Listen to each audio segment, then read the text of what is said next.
సోనియా గాంధీకి కిషన్ రెడ్డి లేఖ రాయడంపై మండిపడ్డారు కాంగ్రెస్ వర్కింగ్ ప్రెసిడెంట్ జగ్గారెడ్డి. సోనియాకి లేఖ రాసిన కిషన్ రెడ్డి మోదీ ఇచ్చిన హామీలపై ప్రధానమంత్రికి ఎందుకు లేఖ రాయలేదని ప్రశ్నించారు. విదేశాల్లో ఉన్న నల్లధనం తెస్తామని, దేశంలో ఉన్న పేదలకు ఒక్కొక్కరికి 15 లక్షల రూపాయలు ఇస్తామని మోదీ అన్నారని తెలిపారు జగ్గారెడ్డి.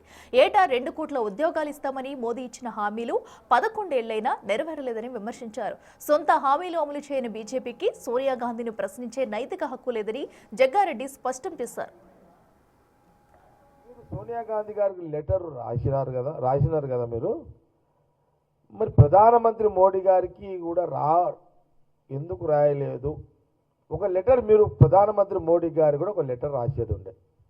బీజేపీకి అవకాశం ఇవ్వండి, ఇచ్చిన వెంటనే విదేశాలలో ఉన్న నల్లధనాన్ని తీసుకొచ్చి భారతదేశంలో ఉన్న మారుమూల గ్రామాలకు, అంటే తెలంగాణ, ఆంధ్రప్రదేశ్ నలుమూలలున్న గ్రామాలలో పేదవాడికి అకౌంట్లో 15 లక్షలు వేసుకుంటూ భారతదేశంలో ప్రతి పేదవాడికి 15 లక్షల రూపాయలు నల్లధనాన్ని తీసుకొచ్చి మీరు పేదవారికి అకౌంట్లలో వేస్తామని మీరు చెప్పినారు.